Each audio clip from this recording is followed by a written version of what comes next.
La Comisión Nacional para la Mejora Continua de la Educación les da la más cordial bienvenida al panel de discusión El seguimiento de la mejora continua de la educación, desafíos y perspectivas.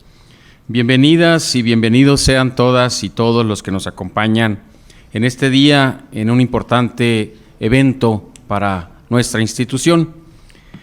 Este evento se plantea como propósito dialogar sobre los retos, perspectivas y experiencias en el seguimiento de la mejora continua del sistema educativo nacional en México, mediante análisis estadísticos y generación de indicadores para fortalecer o reorientar el sistema de indicadores de resultados de la mejora continua de la educación. En este segundo panel, el uso de la información en los ámbitos de la toma de decisiones para la mejora del sistema educativo, nos acompañan la maestra Xóchitl Beatriz García Curiel, subsecretaria de Planeación y Evaluación de la Secretaría de Educación del Estado de Hidalgo. Gracias. También nos honra con su presencia la doctora Sandra Luz López Rodríguez, coordinadora de Evaluación y Seguimiento en la Secretaría de Educación de San Luis Potosí.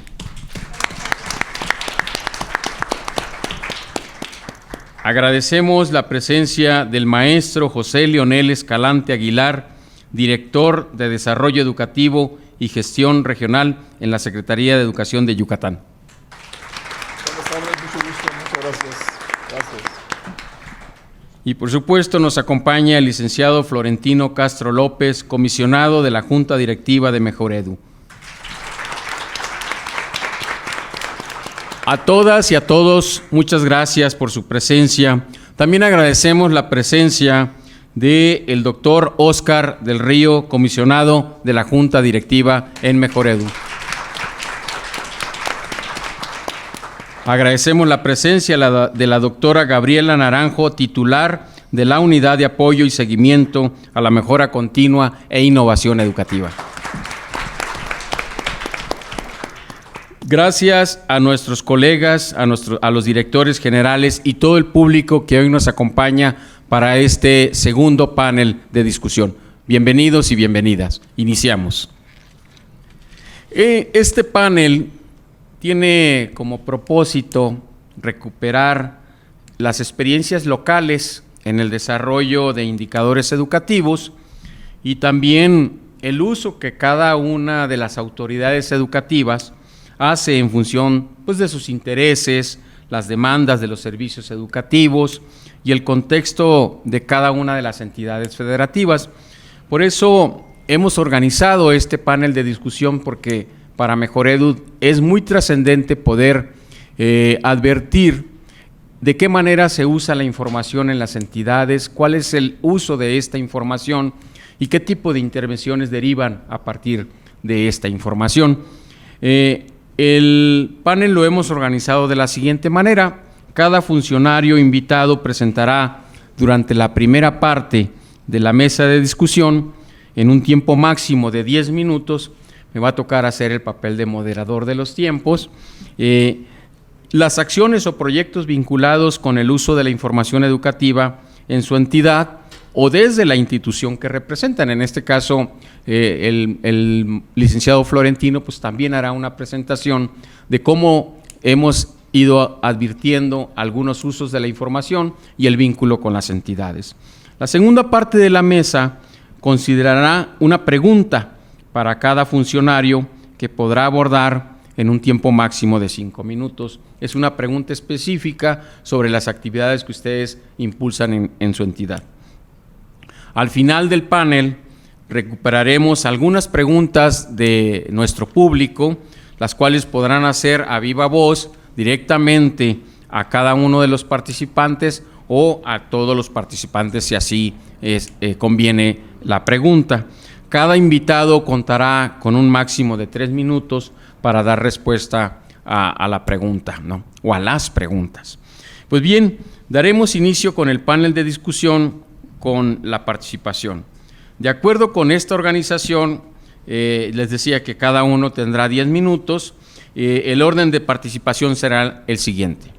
La maestra Xóchitl será quien inicie con este panel, pero antes haré una breve presentación de su trayectoria profesional. La maestra Xóchitl Beatriz García Curiel es economista y maestra en gestión pública aplicada. Durante 20 años de trayectoria profesional en el sector público ha desempeñado puestos estratégicos en planeación de las finanzas públicas, así como de evaluación estratégica y monitoreo de políticas y programas públicos. Ha colaborado en las áreas de auditoría de sistemas de gestión de la calidad, administración documental y archivos, y también ha sido instructora interna para la profesionalización del servicio público estatal.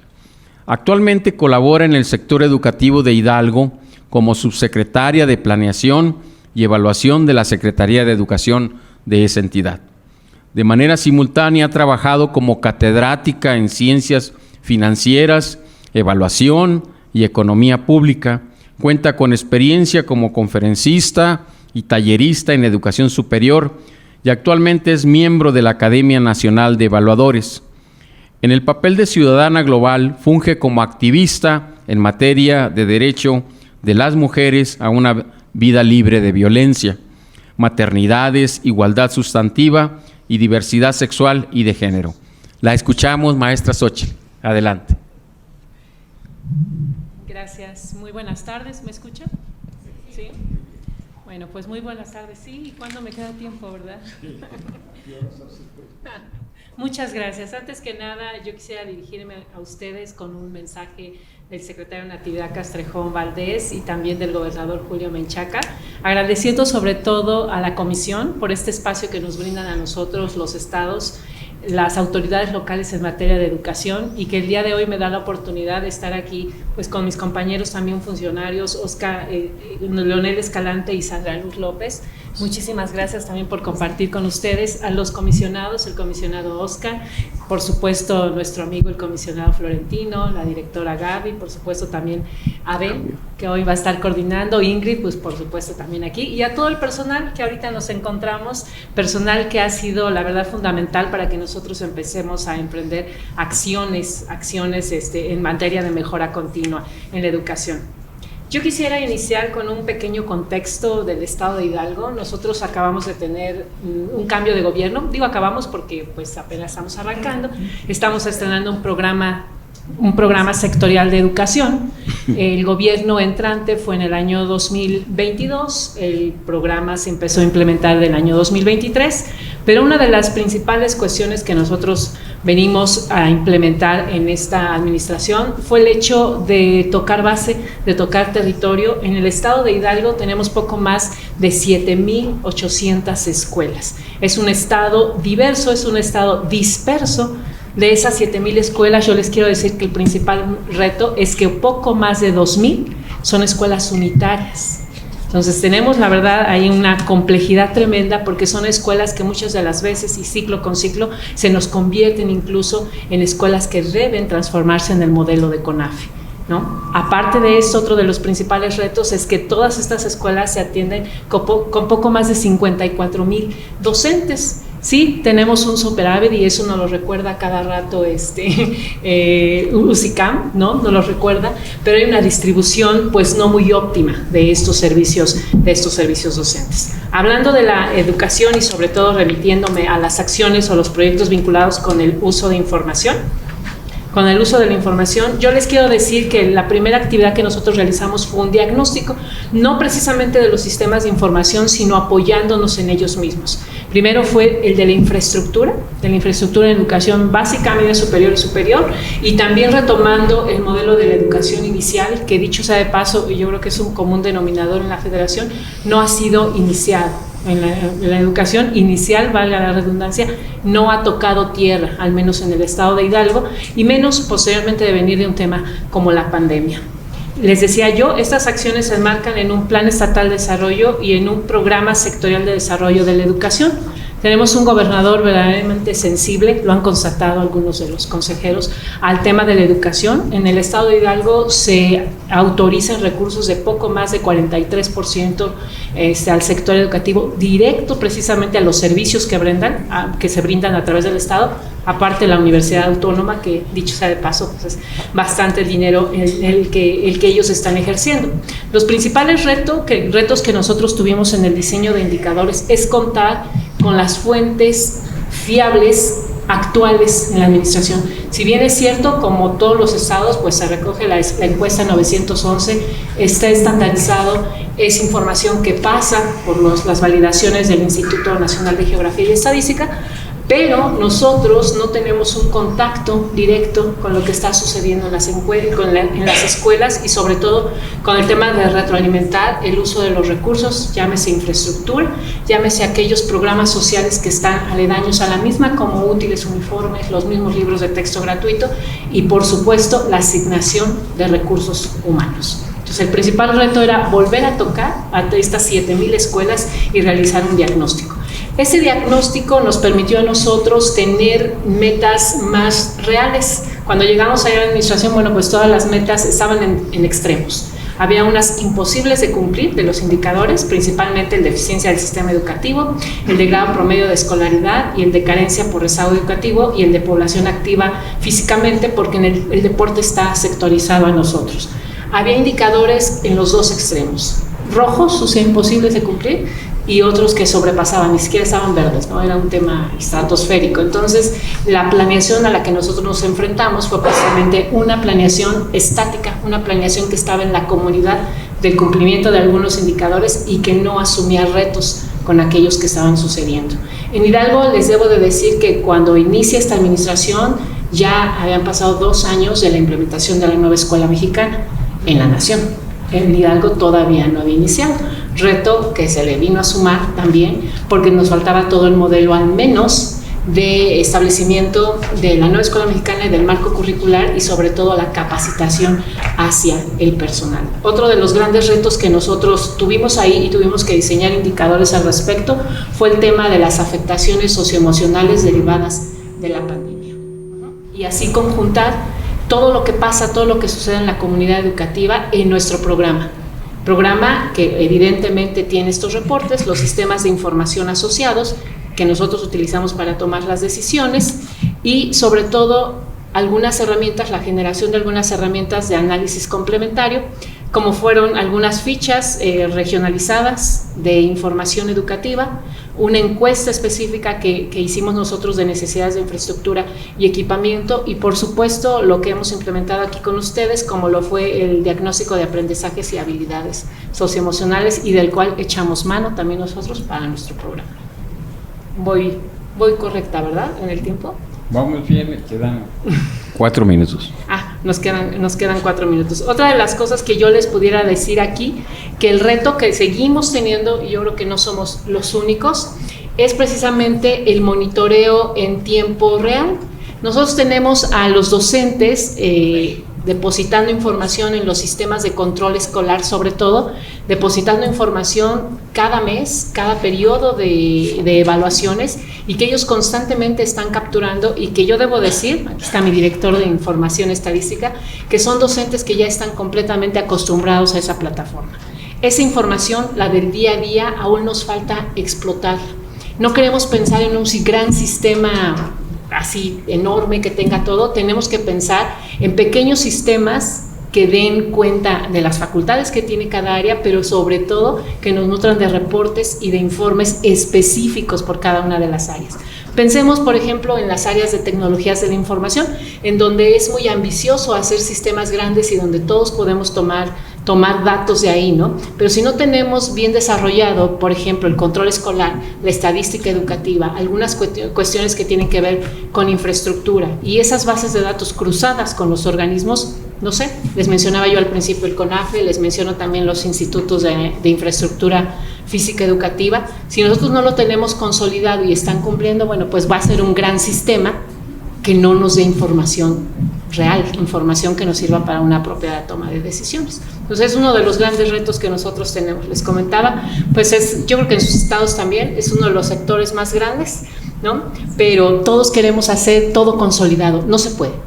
Yo el año y medio que llevo en educación, yo les digo que todo un sistema que tiene absolutamente de todo, en algún momento hay un área que no va a estar cumpliendo las facultades que por ley le tocan, o van a estar quedando procesos muy pequeños, aislados a la toma de decisiones. Entonces nosotros en planeación tenemos dos grandes plataformas. Tenemos la plataforma de control escolar, tenemos el sistema de plantillas y el que integra la información estadística. Este sistema de plantillas en específico, les quiero comentar que nos ha servido mucho para la planeación del recurso humano y no dejárselo todo a un área de recursos humanos en asignación de plazas, sobre todo porque es la posibilidad de estar cumpliendo la normativa que nos marca el Sistema Nacional para la Carrera de los Maestros y las Maestras, y pues no estarnos llevando a cada rato rechazos, ¿no? O algunas faltas que tenemos que cumplir allá y llamadas de atención. Entonces esa es mi reflexión. La información sí sirve, no toda consolidada, primero tiene que cumplir con procesos internos y ya que están un poco más estandarizados, poderse conjuntar de los demás, ¿no? Gracias. Muchas gracias, maestra Xochitl. Pues es en verdad muy interesante poder escuchar todos los usos que puede tener la información, tanto la que se produce a nivel local y esta propuesta de una plataforma con un sistema y digamos, estas fichas regionalizadas de información educativa, que acá tenemos un proyecto de fichas municipales con la intención que ya hemos publicado con el objeto de que puedan ser útiles para la toma de decisiones en los diferentes niveles, ¿no? En lo que así sucede. Y también tenemos ahí los prontuarios educativos, que son los prontuarios estatales con información, que intentamos también como acercar más información a las entidades. Muchas gracias, en verdad creo que tenemos muchos elementos para seguir reflexionando sobre cómo las entidades usan la información y a dónde están las prioridades. Quiero destacar que agradecemos la presencia de la maestra Silvia Valle, comisionada presidenta de la Junta Directiva. Gracias, maestra, por su presencia. Bien, vamos a continuar y escucharemos ahora a la doctora Sandra Luz López Rodríguez, de quien hago una breve presentación. La doctora es licenciada en Educación Preescolar y cuenta con la especialidad en Educación Especial Infantil de la Escuela de Psicología de la Universidad Autónoma de San Luis Potosí. Cursó la maestría en Educación, Campo, Formación Docente y Práctica Profesional en la UPN 241 y cuenta con un doctorado en Ciencias Sociales y Humanidades por la Universidad Autónoma de Aguascalientes. Ha sido docente y directora de Educación Inicial, fue subdirectora académica de preescolar y primaria y se ha desempeñado como catedrática en la licenciatura en Educación Preescolar, Primaria y Educación Especial en la Benemérita y Centenaria Escuela Normal del Estado y diseñadora también de programas de maestría en esta misma escuela. También fue directora de la División de Estudios de Posgrado en la Benemérita y Centenaria Escuela Normal del Estado y coordinadora de áreas académicas de la misma institución. Fue subdirectora académica del Instituto de Profesionalización del Magisterio Potosino y en la Secretaría de Educación del Gobierno del Estado de San Luis Potosí. Es autora de varios artículos en distintas revistas de corte educativo y actualmente es coordinadora de evaluación y seguimiento en la Secretaría de Educación de San Luis Potosí. La escuchamos, doctora Sandra. Muchas gracias, maestra Xochitl. Maestro Leonel, un gusto compartir, licenciado Florentino. En primer lugar, reciban un afectuoso saludo del licenciado Juan Carlos Torres Cedillo, secretario de Educación del Gobierno del Estado de San Luis Potosí, quien a través de una servidora expresa el agradecimiento por el apoyo y el acompañamiento que hasta el momento ha recibido la entidad en términos de los diferentes programas e iniciativas promovidas por la Comisión Nacional para la Mejora Continua de la Educación. Además, también agradecemos la invitación a este interesante panel. Extiendo también una disculpa del secretario debido a que por temas de agenda no ha podido presentarse el día de hoy, pero si me lo permiten voy a leer un documento que él preparó para esta actividad. Cuando se planteó la pregunta sobre qué indicadores o estadísticas se consideran en la entidad para fundamentar la toma de decisiones, le planteaba al doctor Rabel hace un rato, fue una revolución intelectual para todo el equipo. Para todo el equipo a quien se les preguntó, bueno, ¿qué indicadores utilizas? Afortunadamente la maestra Xóchitl ya hizo una introducción interesante. Nosotros ya es el tercer año de gobierno, pero de todos modos no deja de ser interesante escuchar a los compañeros cuando uno les pregunta ¿qué indicadores utilizas? En el caso de la entidad creo que traigo bastante información, si hay indicadores establecidos, pero por esta misma situación que encontré con mi equipo, consideré que era importante conceptualizar cómo entendíamos los indicadores y de dónde íbamos a partir para esta intervención. Mi intervención está dividida en 3 segmentos. La primera es la conceptualización de los indicadores que están plasmados en el Programa Estatal de Desarrollo y en el Programa Sectorial de San Luis Potosí, algunas experiencias en este análisis y datos que tenemos en la Secretaría de Educación del Gobierno del Estado y consideraciones finales. Ustedes saben que un indicador es una medida específica, explícita y objetivamente verificable de los cambios o resultados de una actividad o una necesidad. Pero cuando se plantea al interior de los equipos, muchas veces se piensa en recursos económicos, evaluación general, evaluación docente, evaluación de alumnos, es diverso. Y entonces, ante esta diversidad, considero que sí vamos cumpliendo con los indicadores o se van atendiendo, pero desde muchas perspectivas. Con la definición que antes les comenté, es difícil que cuando hablamos de indicadores no pensemos en los departamentos de estadística o en las direcciones de planeación, en la mayoría de las secretarías de educación en las entidades. Así tal vez podemos pensar incluso traer a la memoria las sábanas, yo ya tengo muchos años de servicio, de información proporcionadas por la estadística 911, que afortunadamente ha sido digitalizada.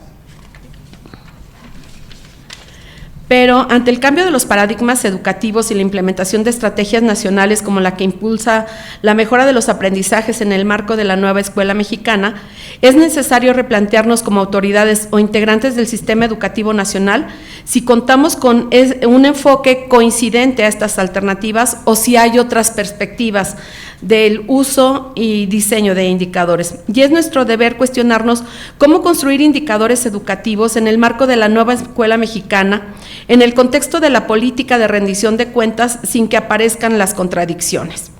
Con respecto a los indicadores en el estado de San Luis Potosí, como ya me antecedió la maestra Xóchitl, también partimos del Plan Estatal de Desarrollo, que en nuestro caso está planteado del 2021 al 2027, y el programa sectorial, y que van acorde a la Agenda 2030 aprobada por la ONU. ¿Qué indicadores son considerados? Reducir desigualdades, garantizar una educación inclusiva y equitativa de calidad, promover oportunidades de aprendizaje permanente para todos, comunidades educativas pacíficas e inclusivas, construir todo tipo de niveles institucionales eficaces que rindan cuentas.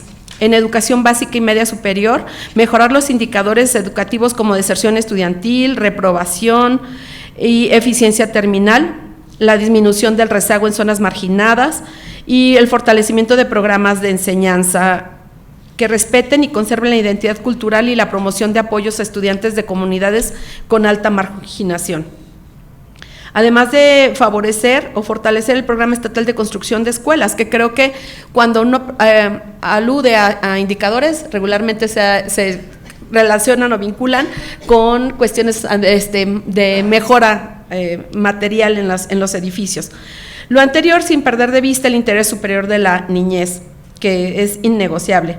Pero retomando la pregunta inicial, ¿qué tipo de estadísticas utilizamos? En San Luis Potosí usamos todas las estadísticas oficiales que la Secretaría de Educación Pública nos marca, y pues a partir de ello, desde el 21, que se retomó este gobierno, se ha logrado alcanzar o ampliar la cobertura, yendo incluso con algunos parámetros un poco altos a la media nacional. También se ha alcanzado a tanto en básica como en educación media superior. Algún otro dato que tengo por aquí con respecto a los indicadores: en 21-22 se mejoraron 10 indicadores con respecto al ciclo escolar anterior, como promedio de escolaridad, abandono escolar y reprobación en primaria y secundaria. En secundaria se mejoró la eficiencia terminal. En media superior, los indicadores de absorción, abandono escolar, reprobación y eficiencia terminal también se mejoraron. Y se logró que hubiera un mayor egreso de jóvenes de licenciatura, aunque teníamos un déficit con respecto a la media nacional, y a partir de ello se establecieron algunas estrategias, como una feria de universidades, que ya para este momento se llevó a cabo la tercera de ellas. Cuando uno no lee o cuando uno no tiene el referente del Plan Estatal de Desarrollo, del programa sectorial, y nada más ve, por ejemplo, anunciado una feria de universidades, dicen, ay, como, ¿para qué se gastan el recurso? Pero cuando va uno alineando precisamente a los indicadores es cuando estas estrategias van tomando sentido. Al siguiente ciclo escolar, al del 22 al 23, algunos de los indicadores que fueron atendidos fue progreso en la eficiencia terminal en primaria y media superior. Y bueno, ahí en este ciclo escolar, en el que particularmente me incorpora la coordinación, se llevó a cabo la Olimpiada del Conocimiento, se evaluaron 49.911 alumnos, y lógicamente que esta información derivada de los resultados de la Olimpiada también nos dieron mucha información con respecto a los aprendizajes logrados durante estos 6 años, sobre todo post pandemia, y presentamos a las autoridades de la estructura los históricos para que vayan viendo cómo influyeron estos eventos de pandemia, entre otras cosas. Un elemento que ha sido muy importante es que para la inclusión de diferentes lenguas indígenas, entre las que destacan Xu, Tenec y Náhuatl en el estado, se realizó la compra de materiales para 2.415 maestras y maestros de diferentes niveles de educación inicial, preescolar y primaria, para fortalecerlos, porque hay un programa de rescate de la lengua. También se grabó ya una canción tradicional por maestros en estas lenguas para que se vaya rescatando. Tenemos datos también de CONAFE, donde se atendió a 11.668 alumnos con características similares a lo que comentaba la maestra Xochitl. Ha habido escuelas que, debido a la migración o a otras circunstancias, se van convirtiendo los servicios o se tienen que convertir al esquema de CONAFE. El Instituto Estatal de Educación para Adultos desarrolló un programa de alfabetización indígena bilingüe, con el cual se benefició a 4.500 hablantes de la lengua Xu con la elaboración de materiales educativos en su propia lengua, y esto lógicamente tuvo un impacto importante con la reducción del analfabetismo con estas poblaciones en las que justo a partir de la invitación a este panel pensaba en, sí tenemos indicadores en el estado, pero de qué manera ir afinando esos indicadores, de qué manera ir buscando la forma de que en su diseño se pueda identificar a la población realmente más alejada, más desfavorecida, más en riesgo, con la que tenemos un mayor compromiso. Creo que la Secretaría ha dado grandes pasos. También a nivel estructural se rediseñó el reglamento interior con el que se le dio una personalidad jurídica a la Dirección de Educación Indígena, y esto ha puesto muy contentos a toda la población de docentes que pertenecían a esta dirección, porque no tenían esta visibilidad en el reglamento interior de la CEGE. Ha habido algunos otros intercambios, como con la Fundación Robotics. Se ha ponderado la educación dual en educación universitaria, con la vinculación entre diversas universidades públicas y empresas que están instaladas en la entidad. Y se hizo un avance con la expedición de 17,000 títulos que estaban rezagados, y que ustedes saben que para un egresado de licenciatura, si no tiene el título, muchas veces la inserción laboral o es difícil o le representa un ingreso salarial menor. Ha habido también avance importante en la profesionalización de docentes con respecto a la nueva escuela mexicana, y lógicamente también a partir de la coordinación de evaluación y seguimiento con la implementación de la evaluación diagnóstica. Hay un compromiso semestral de hacer una devolución de los resultados a las estructuras, a las direcciones y jefaturas de departamento con respecto al desempeño de los alumnos, no para contrastarlas entre ellos, sino al interior, tanto de las escuelas, de las zonas escolares. Esta parte del uso de la información de la evaluación diagnóstica ha permitido, y lógicamente con el apoyo de consejos pedagógicos y todo el trabajo que se hace con las diferentes estructuras de supervisores, directores, ha permitido que vayamos tratando de impactar en la mejora de los aprendizajes, que creo que es el proceso con el que mayor estamos comprometidos en la Secretaría de Educación, pero y el que es más difícil, para el cual es más difícil diseñar indicadores que realmente nos vayan reflejando un aprendizaje real con los chicos. No sé cómo voy de tiempo. No, ya. Creo que se terminó. Muchas gracias. Dejo las consideraciones para después. Muy bien. No, vamos a ir a una segunda ronda donde podrán seguir abordando algunos de los temas que pudieran haber quedado pendientes. Yo destaco en la participación de la doctora Sandra algunos aspectos que sí llaman la atención, porque de repente el espectro educativo es mucho más amplio de lo que uno puede advertir en el desarrollo de indicadores educativos. Es decir, hay otros campos que tal vez no se tocan desde acá, desde las propuestas de información, pero que son importantísimos, ¿no? Perdonen, pero en 10 minutos pues es muy difícil poder hacer toda una reseña de lo que mucho de lo que ustedes han estado impulsando a partir de la información disponible, y otra que inclusive están promoviendo. CONAFE creo que es el gran tema. Ayer tuvimos un invitado de CONAFE y efectivamente había pues se aceptaba que CONAFE tiene muy poca información sistematizada, que la población de CONAFE es una población que es muy flotante, que se mueve, hay muchos problemas, como usted lo decía, con el asunto de la migración, y ahí se van acumulando como estas viejas deudas, no hay información suficiente sobre población migrante, sobre población jornalera migrante, sobre materiales que usted destacaba. Me parece muy importante la de qué manera afrontar con el tema de los indicadores, con lo que se cuenta, qué visibilizar, dónde están los retos, el seguimiento a los distintos ámbitos y la migración como un tema trascendente, ¿no? Y que tiene que ver con el papel relevante que hace el INEA en las entidades para reducir estas brechas de las condiciones de analfabetismo. Entonces creo que hay mucho que platicar, y a mí de verdad que me entusiasma mucho la idea de que sí tengamos mucho que contar, ¿no? Y que el tema de los indicadores no solamente, en lo que Mejoredu ha insistido, es que no estamos hablando solo de números.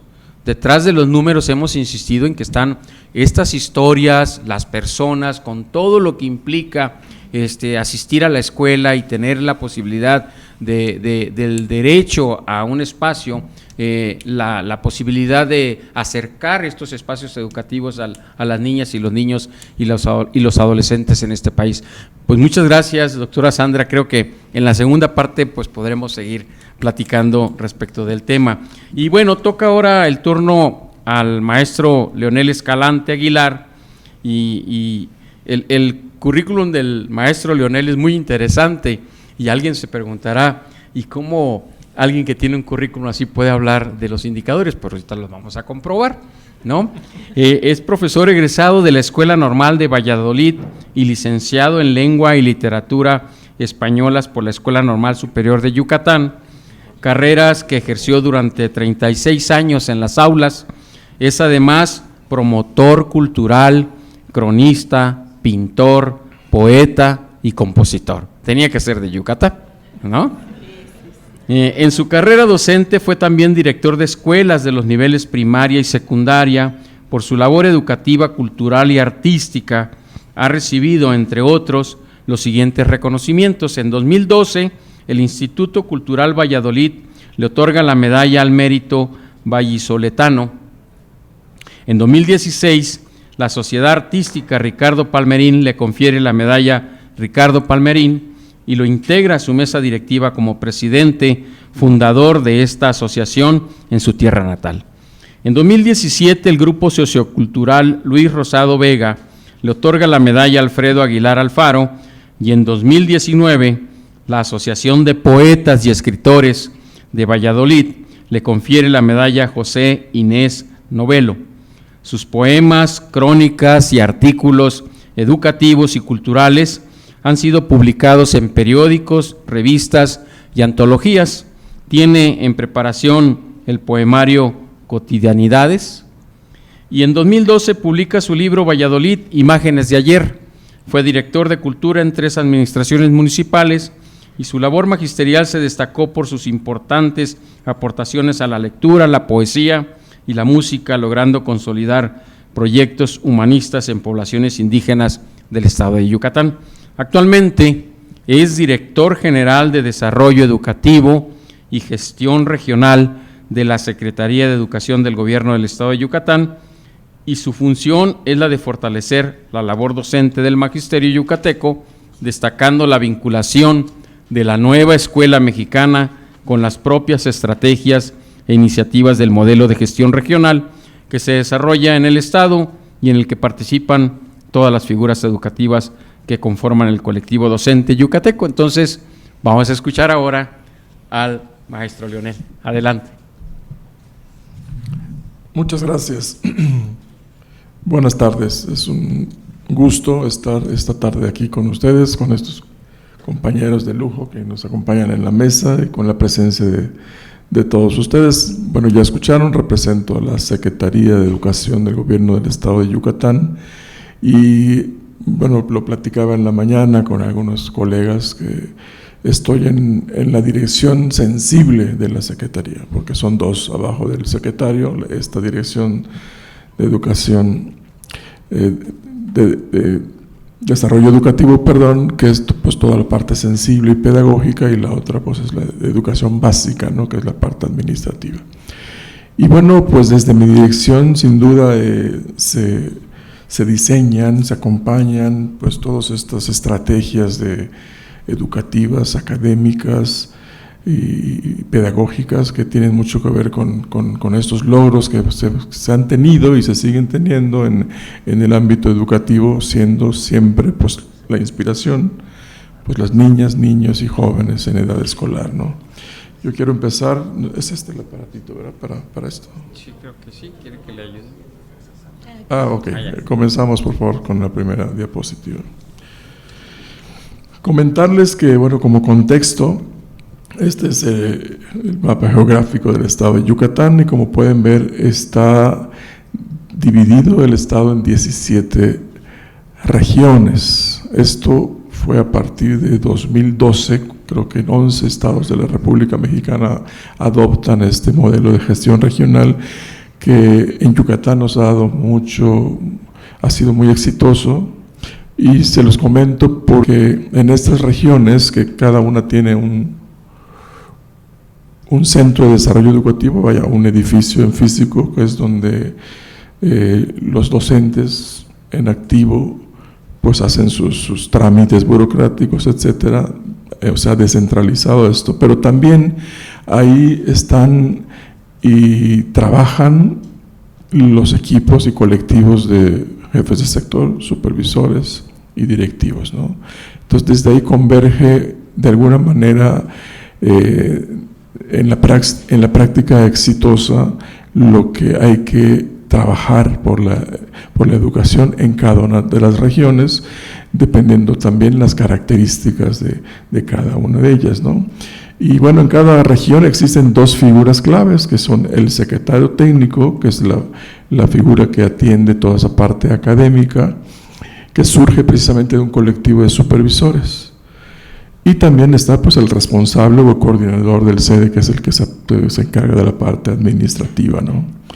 Y bueno, la información y las decisiones se gestan y se toman con base a esta estructura que desde el 2012 se desarrolla en el estado de Yucatán. Esto que repito, es el modelo de gestión regional. Y bueno, en el organigrama de la Secretaría de Educación, como ya les dije en un principio, bueno, se organiza en 2 direcciones generales, esto según el acuerdo 457 de la Ley General del Estado. Y entre esas direcciones sustantivas que contribuyen con el manejo y sistematización de información e indicadores educativos, está 2 ejes o 2 direcciones que son básicas para el trabajo que desarrollamos todos los días, que es la dirección de planeación y el Centro de Evaluación Educativa del Estado de Yucatán. A través de estas, pues planeamos, organizamos y podemos también reconstruir conforme a esa evaluación, mirar cómo son los indicadores y cómo son los resultados que vamos obteniendo en cada ciclo escolar. Esto está muy bien determinado en una plataforma en donde los propios docentes, los directivos, supervisores pueden históricamente revisar cómo ha sido el avance de estos indicadores a lo largo de los diversos ciclos escolares, ¿no? Bueno, dice, la comunicación permanente entre las direcciones generales y sus integrantes permite, por supuesto, pues un trabajo colaborativo que impacta en las comunidades escolares. Hay en la Dirección General de Educación Básica, que es mi par, pues ahí dependen todos los niveles educativos, inicial, preescolar, primaria, secundaria y educación indígena. Y hay enlaces que trabajan directamente con nosotros toda la parte operativa en tema educativo. Entonces, si pasamos a la siguiente, por favor. Y bueno, indicadores relevantes que puedo compartirles brevemente es que en Yucatán durante este ciclo 23-24, bueno, estamos atendiendo a 425.322 alumnos, estos que están en manos de 22.486 docentes en 3.690 escuelas. Y una de estas tablas que les traigo y les comparto es con estos indicadores de absorción, deserción y eficiencia terminal, y aquí hice un comparativo entre el curso 2021, que es el cuando viene la pandemia, se cierran escuelas 21-22, y el comparativo con el 22-23, y si quisiera compartir nada más, pues el tema de eficiencia terminal en primaria en el 2021 es de 98.9 y en secundaria de 96.4, pasando esto al siguiente curso de 98.6 y en secundaria, 86.7. Y en el 22-23 hay una eficiencia terminal de 99.7% en primaria y 90.9% en secundaria. Continuamos, por favor, con la siguiente. Y bueno, aquí están de alguna manera las acciones que están vinculadas con lo que yo vengo a compartir en cuanto a la pregunta que nos han formulado o el tema que me compete, ¿no? Las fuentes de información que nos alimentan, nos nutren de manera externa, lógicamente Mejoredu, ¿sí? Que es información que tenemos sobre evaluación diagnóstica y los indicadores de mejora educativa por estado. Hablando del procesamiento y la consulta que los propios docentes adquieren, es que en Mejoredu, bueno, está la coordinación con el Centro de Evaluación Educativa del Estado de Yucatán, de las que les hablé en la lámina anterior, y estos resultados se obtienen pues, en la plataforma de Mejoredu y que reciben los propios docentes, ¿no? Y bueno, también la edición de Mejoredu que se consulta en el sitio web. Y en el uso de los diferentes niveles de gestión, pues está el uso en las escuelas para la toma de decisiones en el trabajo en el primer periodo, y también uno que es comparativo con los de la entidad por áreas específicas, ¿no? Esto, repito, a través de los niveles y a través de esos colectivos en donde de alguna manera los propios supervisores, bueno, secretarios técnicos con supervisores, que por cierto se reúnen los lunes en estas sedes, y los miércoles los supervisores con sus directivos para la toma de decisiones para lo que viene para los consejos técnicos escolares en las fechas que ya programan con los maestros en los planteles educativos, ¿no? Y bueno, y en el tema de fuentes de información internas, pues está las dos que les comenté en la lámina pasada, la Dirección de Planeación y el Centro de Evaluación Educativa del Estado de Yucatán, que bueno, en el en la Dirección de Planeación, la información que obtenemos de los indicadores derivados del formato 911, que saben lo valioso que es la información que esto nos da, y la información del sistema de registro y certificación. Son tareas muy puntuales que se realizan desde la Dirección de Planeación. Y en el procesamiento, pues está el inicio del ciclo, se consulta. Desde el inicio del ciclo escolar se consulta en la Plataforma Nacional de Planeación y durante todo el ciclo pues se consulta también en la plataforma del CISEI. Y en el uso de los diferentes niveles de gestión, pues está el uso estatal y regional, que es el insumo para el diagnóstico de zonas, sectores y regiones, y el uso escolar para la forma y la toma, de decisiones de mejora continua en las escuelas. Y en el Centro de Evaluación Educativa, da un cumplimiento muy, muy importante, porque hemos también diseñado desde este Centro de Evaluación 2 pruebas que se aplican, que es el IDAEPI, que es el instrumento de evaluación para educación primaria, para alumnos de tercero, cuarto, quinto y sexto, y la IDAESI, que es el instrumento para educación secundaria. Entonces, estos se aplican al final de cada ciclo escolar, se informa a inicio del siguiente, y lógicamente está disponible esa información para aquel maestro que está tomando un nuevo grupo y sabe exactamente en qué condiciones viene su grupo o los propios alumnos, ¿no? El uso de las figuras de acompañamiento es también muy importante a través de este centro de evaluación. Y en el uso de los diferentes niveles de gestión, pues está el uso estatal y regional, está en el tema del uso en el sector, la jefatura del sector, la zona o supervisión escolar, las escuelas y directamente con el aula para la forma de la toma de decisiones de mejora en la intervención educativa que hacen a través los supervisores, a través de estos colectivos, ¿no?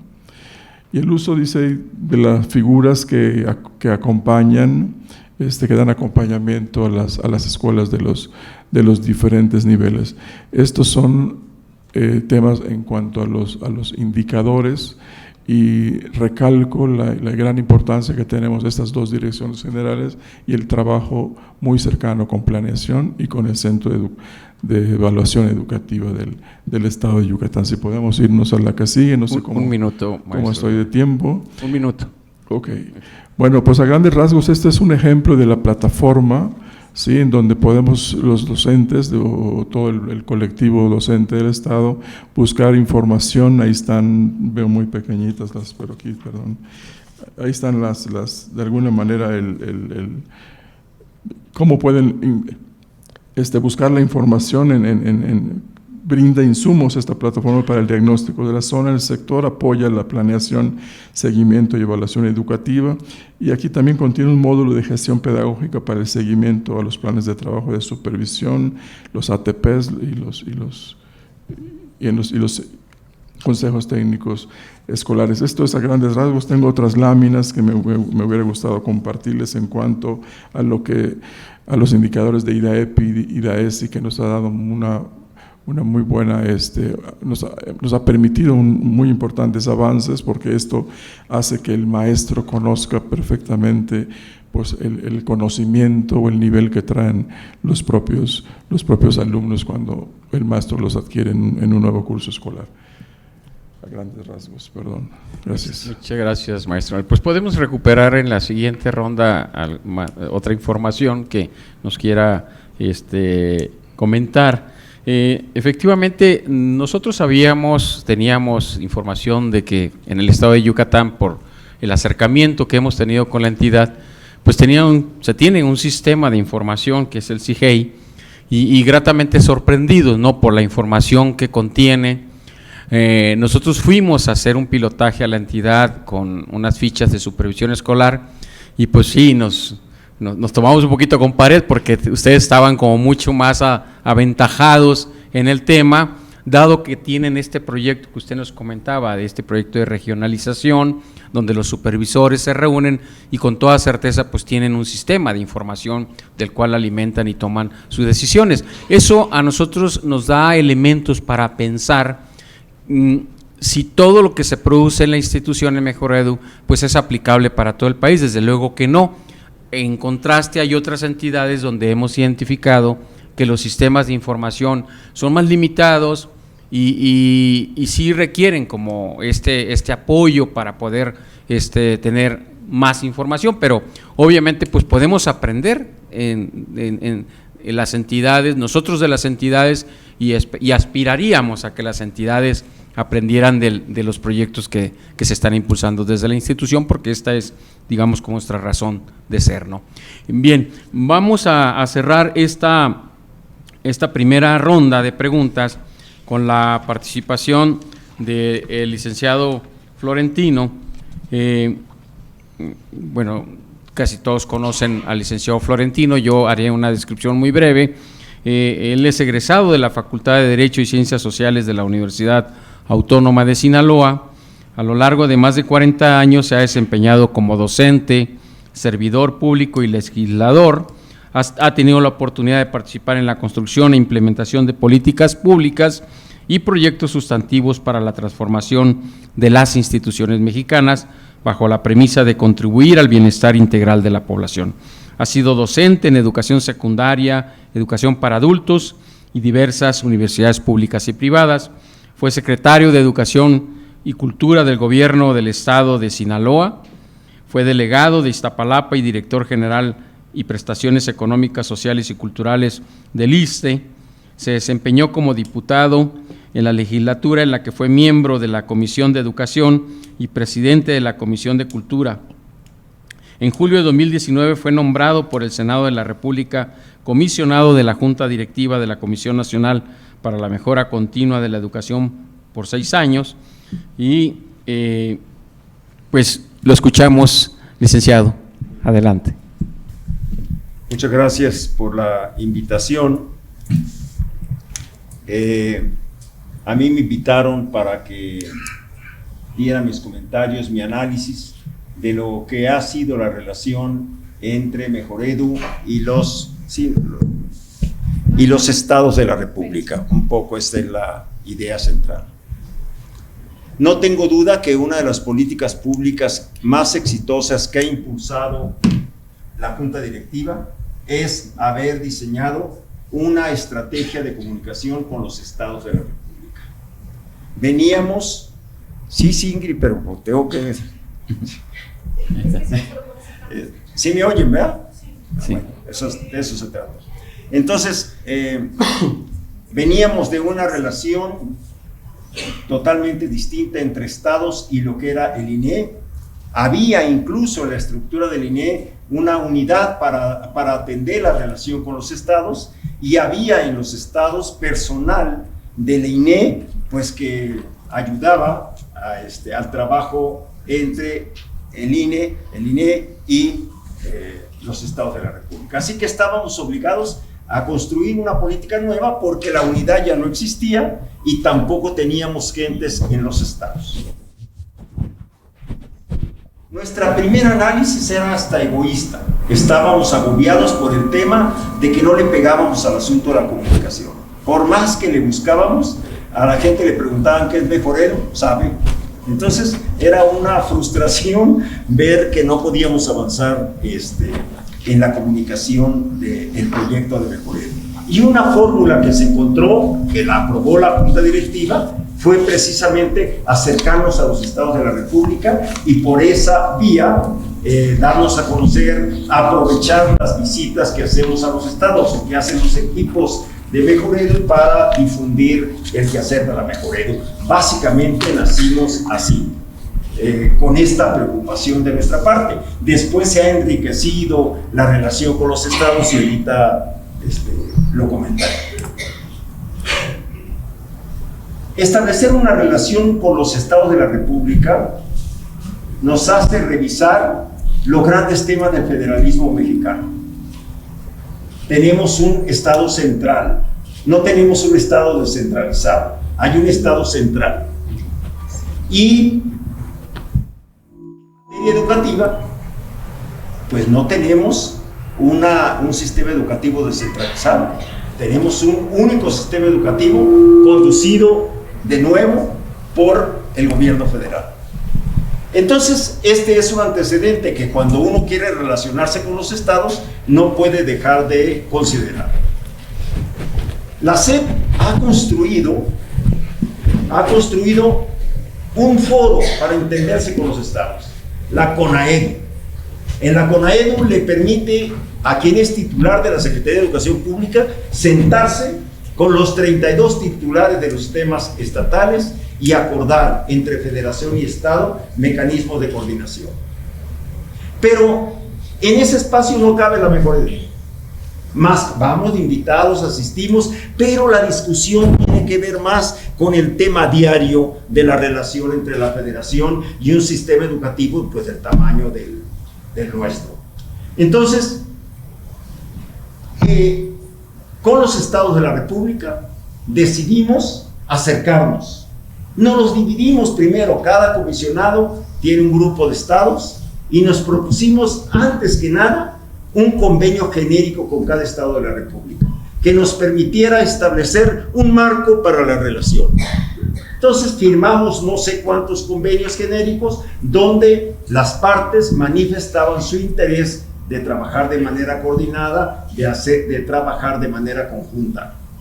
Después, madurando la relación con los estados, hemos pasado a los convenios específicos o a los proyectos impulsados por los estados de la República por su relación con la Mejor Edu. Entonces, no hay duda, pues, que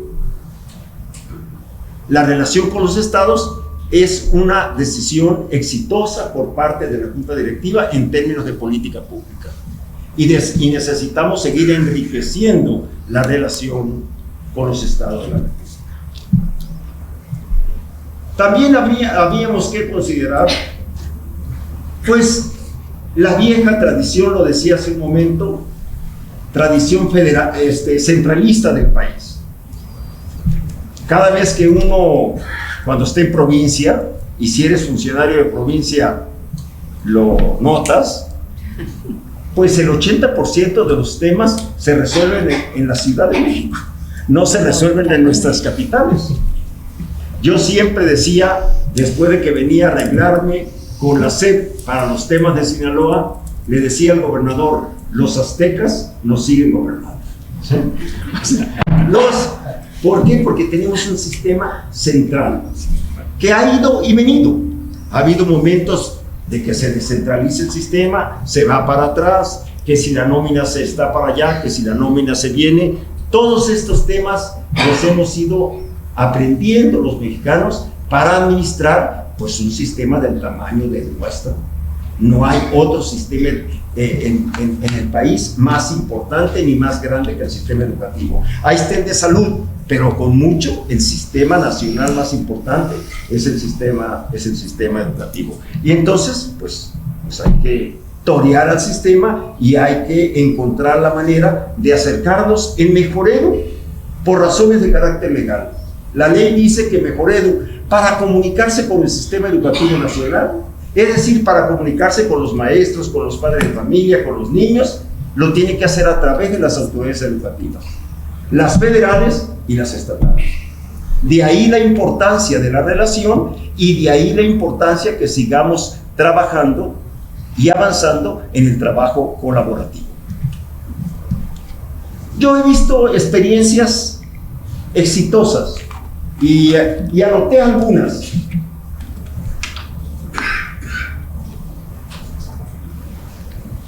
De lo que hemos logrado, y seguramente faltan otras. Con la Universidad de Baja California se realizó un estudio de investigación sobre migración. Es muy importante. Baja California está el estado muy lejos, está metida en el tema de la migración de manera muy complicada. Es un estado que está cuajando como estado, que está en las mismas condiciones de Quintana Roo todavía, y me parece que resultó de la mayor importancia que intentáramos hacer un trabajo de investigación, pues digamos con una lejana Secretaría de Educación, lejana desde el punto de vista geográfico.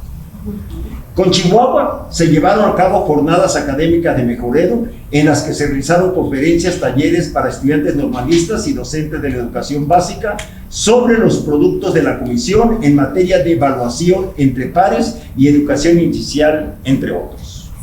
En Hidalgo, aquí está Xochitl, hemos realizado una serie de talleres de indicadores y de técnicas de diseño muestral, conferencias sobre violencia escolar y salud socioemocional. Asimismo, Mejoredu envió su opinión técnica respecto al programa sectorial y de desarrollo de educación. Este es un tema muy importante.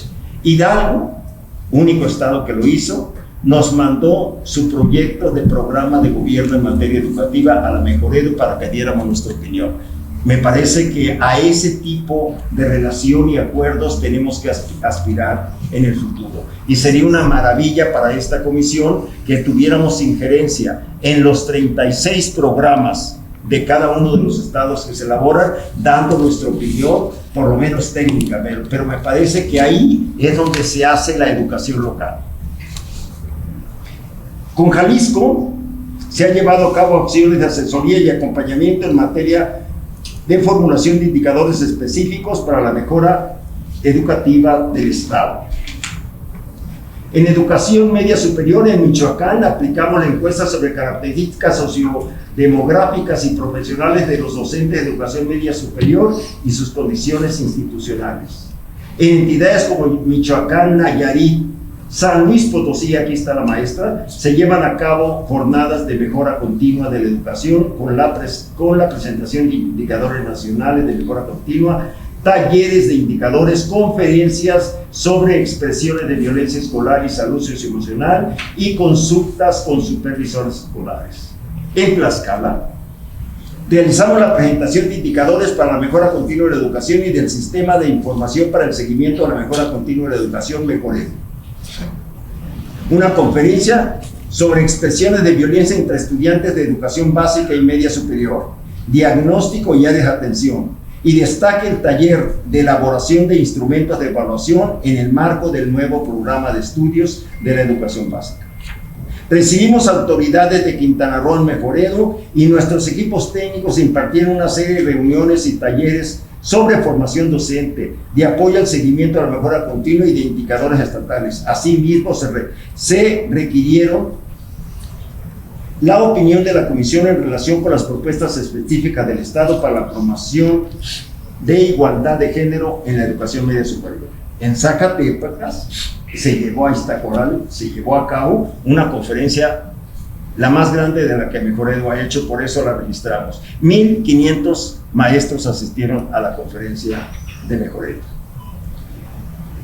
En Sinaloa trabajamos, no la pusieron, pero Sinaloa es mi tierra. En Sinaloa trabajamos con la Universidad Autónoma de Sinaloa y con el gobierno de Sinaloa, unos seminarios, unos trabajos, unos talleres sobre el tema de niños migrantes, donde Sinaloa tiene mucha experiencia en el manejo del tema de muchos años. Entonces, y en Yucatán, para no dejar al profe fuera, en este momento se está llevando a cabo un evento muy importante en la Mejoredu, diálogos regionales, y ahorita nuestros equipos que están trabajando en él están participando allá. Excelente. Entonces, esta mesa que tenemos hoy aquí me parece que es la mesa a la que tenemos que aspirar. Esto habla de trabajo colaborativo.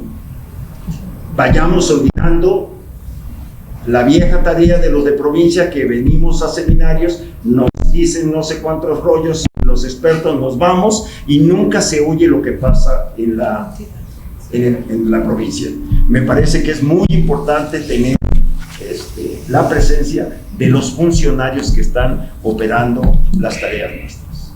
Entonces, una de cal por la que van de arena, la política pública de acercamiento con los señores secretarios de Educación Pública ha resultado un éxito. Hay que seguirla madurando para que esta política avance y entonces nosotros podamos atender, como dice la ley, nuestra cercanía con el sistema educativo nacional a través de esta autoridad. Muchas gracias, son muy amables. Gracias, licenciado Florentino. Pues sí, sin duda, Todos hemos ido aprendiendo en esta cercanía con los diferentes actores en las entidades. Ha sido un aprendizaje mutuo. Sin duda los que más hemos ganado hemos sido nosotros, porque nos ha permitido reorientar los procesos que acá realizamos, como lo dice el licenciado Florentino, desde el centro, pero en una idea de acercarnos más a quienes son los usuarios principales de los productos que acá desarrollamos, pues poder escuchar la diversidad de voces, los intereses, en dónde están colocadas las necesidades y además qué están impulsando las propias entidades y que tal vez nosotros no nos damos por enterado, nos ayuda como a dimensionar el papel que tiene nuestra institución como una instancia que colabora, que se acerca, que desarrolla propuestas que sean útiles y que inclusive algunas nos rebasan, como es el caso de Yucatán, como lo pudimos advertir cuando conocimos el sistema que tienen de información. Y qué bueno que eso suceda así, ¿no? Porque nos permite también a nosotros plantearnos más retos, ¿no? Retos más allá de los límites que nos habíamos planteado al inicio. Y esta tarea de acercamiento con los proyectos de lo que tiene que ver con los programas estatales de desarrollo y los sectoriales ha sido también un gran aprendizaje. Los acercamientos con los maestros de educación media superior para sus planes de mejora, en el caso de Chiapas, cuando tuvimos la oportunidad, nos dio también otra ventana de oportunidades que no teníamos en nuestro umbral, ¿no? Y bueno, pues muchas gracias, licenciado Florentino, por este breve recuento de lo que hemos hecho y tal vez algunas cosas queden fuera en este momento, pero ahorita nos contará qué sigue en la siguiente ronda. Hemos llegado al final de esta primera ronda de preguntas y yo pues, les agradezco muchísimo su participación. Vamos ahora yo voy a hacer una pregunta que ustedes la conocen, porque no es una pregunta sorpresa, ¿no? Para que nos cuenten un poco de lo que se está haciendo en cada una de las entidades. Son preguntas más específicas de lo que cada entidad está impulsando.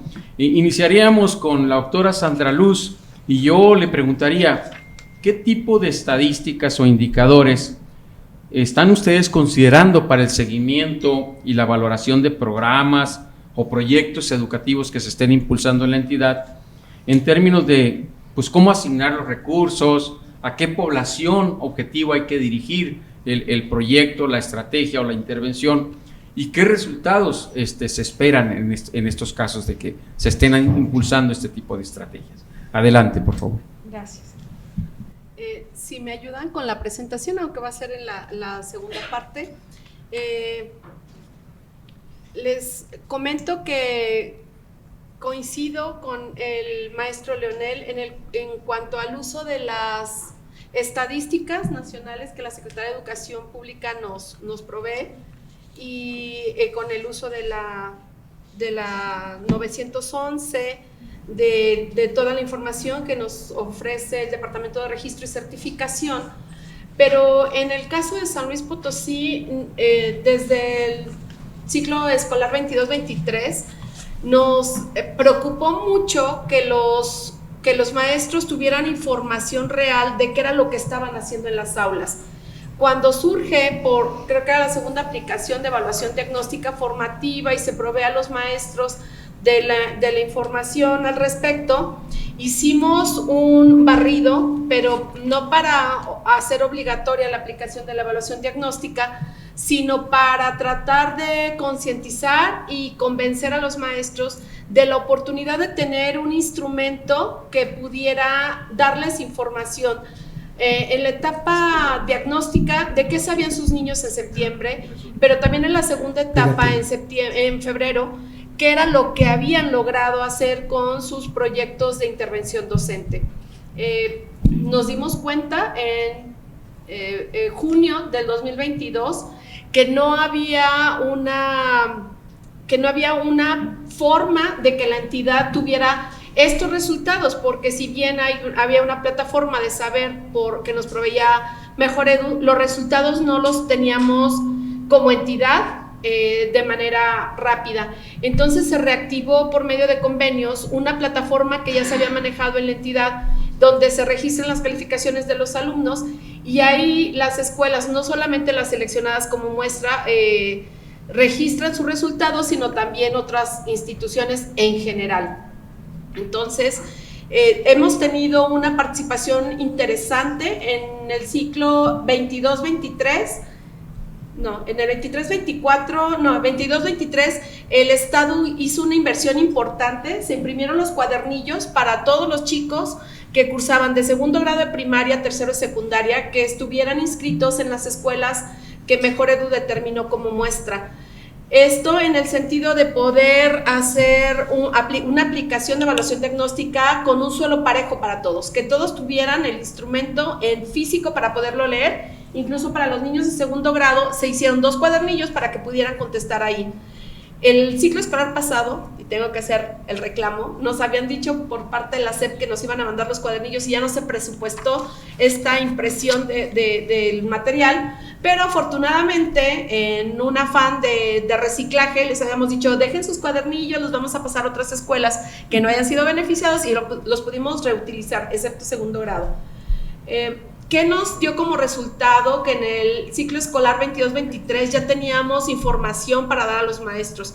Fue una indicación del señor secretario que proveyéramos esta información cada aplicación.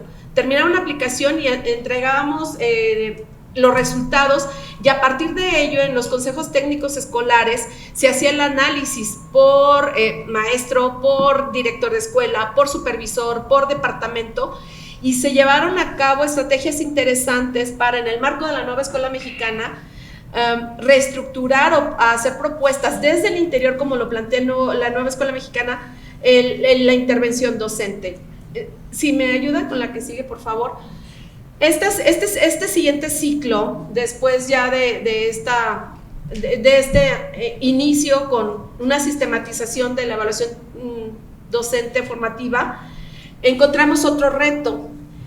Ahora dijimos, bueno, vamos por segunda ocasión, ya no que sea obligatorio, pero sí que haya otra vez concientización y mucha capacitación. Capacitamos mucha gente de la encargada de subir los resultados a las plataformas de saber, S6CD, y a la plataforma estatal del Consejo Potosino de Tecnología Educativa. Y entonces, por parte de la coordinación de evaluación, dijimos, bueno, ¿qué necesitamos ahora para que los maestros, ya los departamentos lo están utilizando, la información, la secretaría, el Instituto de Profesionalización del Magisterio? Aquí están los resultados para que veas como qué tipo de oferta educativa puedes contratar. Pero ahora, ¿qué teníamos que hacer? Bueno, ayudar a los maestros sin que haya un recetario, cómo podían utilizar esta información, y les dije a mi equipo, necesitamos una guía rápida para que el maestro, una vez que tenga ya los resultados, sepa qué hacer. Y bueno, pues entonces ustedes como Mejor Edu diseñaron las guías didácticas de recomendaciones e hicimos esta guía. San Luis Potosí tiene más del 40% de escuelas unitarias, maestros en solitario en comunidades muy alejadas, muchas veces ni siquiera con luz, menos internet, para trabajar. Y pues ustedes saben que los maestros hora clase, pues sí van a los consejos técnicos escolares, pero es difícil que se queden a todo, que vayan a todos.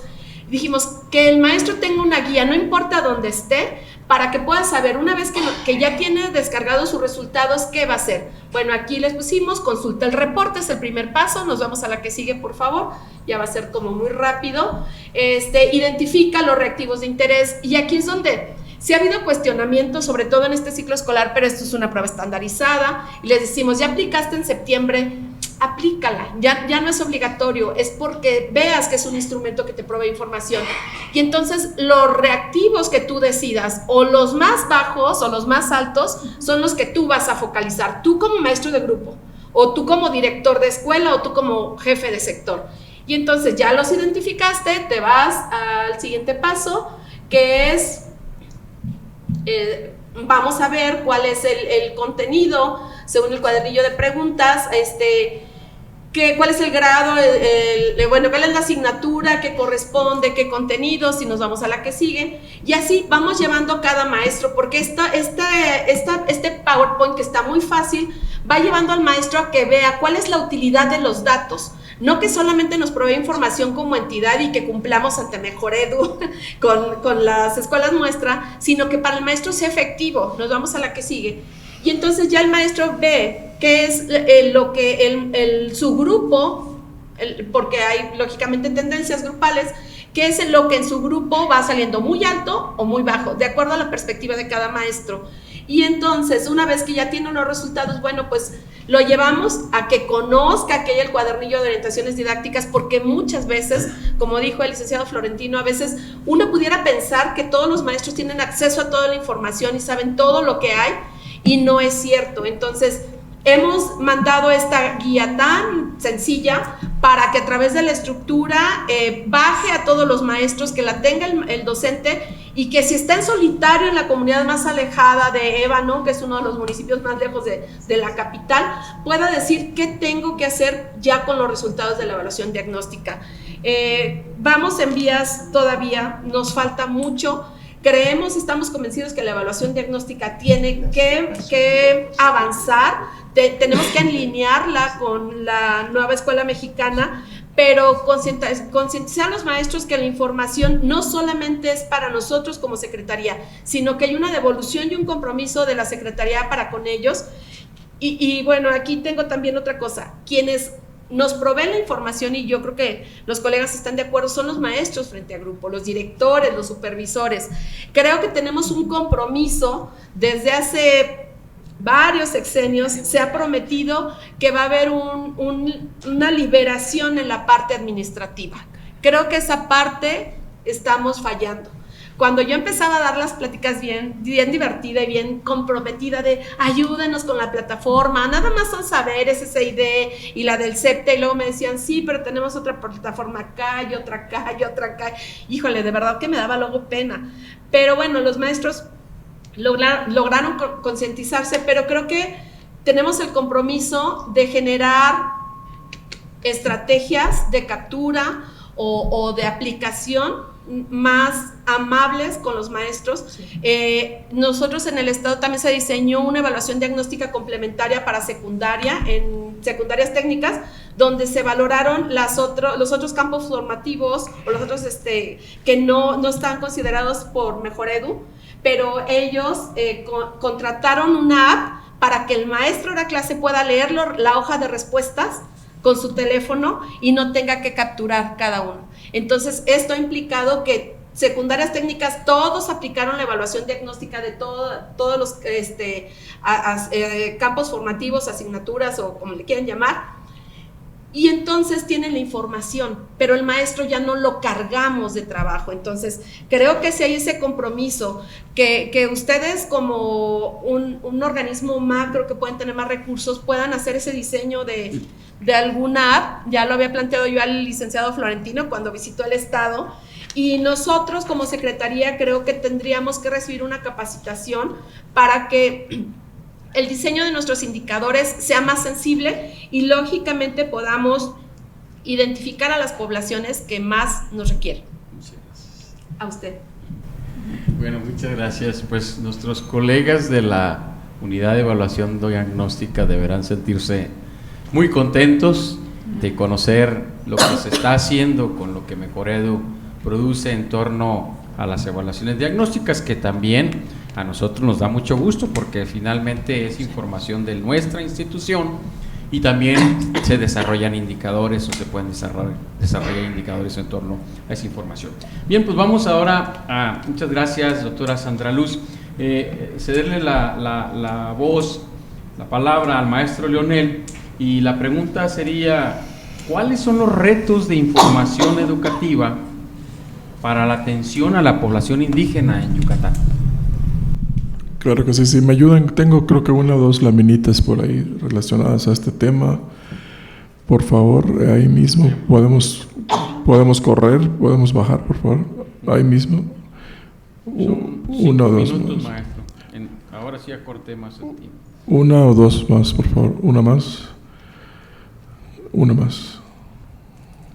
Ahí está. Bueno, podemos pasar a la siguiente.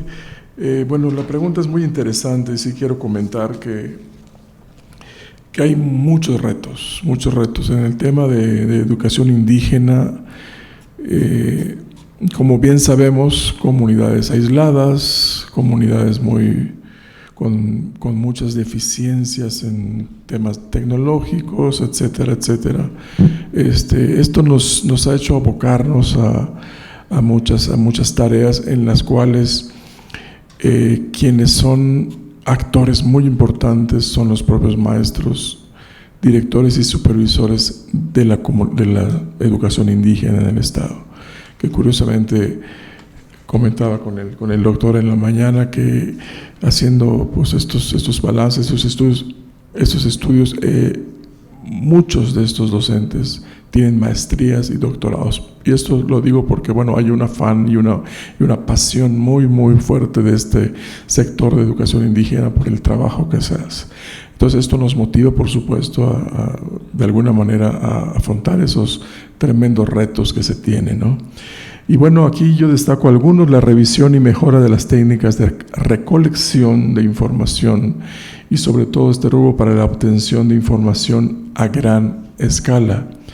En el punto 2, recolección y análisis de datos educativos específicos para comunidades indígenas, por ejemplo, el seguimiento de trayectorias escolares, la migración, también que ya se había mencionado.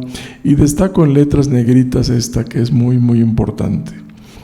En Yucatán, las escuelas normales hoy tienen esta formación son escuelas normales de educación intercultural bilingüe, que si bien no salen los estudiantes o los maestros que están en formación, no salen graduados hablando la lengua maya, la lengua materna, sí salen con muchísimas herramientas, y esto lo comento porque nos hemos involucrado con las normales para trazar talleres también donde apoyan los propios docentes y supervisores de educación indígena, en donde se construyen, pues, ahí en la Dirección de Desarrollo Educativo, estas estrategias que de alguna manera abonan a que el estudiante en formación y cuando se hace maestro tenga buenas herramientas para cuando incluso inicie sus labores, ¿no? Y esto tiene que ver con garantizar que esas niñas y niños de alguna manera sean alfabetizados en su lengua materna. Y lo destaco en negritas porque es, creo yo, el reto más grande. Yo, y no me da pena decirlo, yo trabajé 36 años, 32 de ellos en medio rural, y la lengua maya se me hizo muy, muy difícil. Sí la entendía, sí entendía al padre de familia cuando venía con alguna problemática del niño, pero no sabía corresponder, por lo mismo que bueno, para mí es muy difícil. Pero cuando están los maestros de educación indígena comprometidos, que por lo general son maestros indígenas, nacidos en las poblaciones indígenas y preparados en estas escuelas ahora que tienen la interculturalidad, pues eso abona y favorece, ¿no?, estos nuevos procesos que se están dando en Yucatán.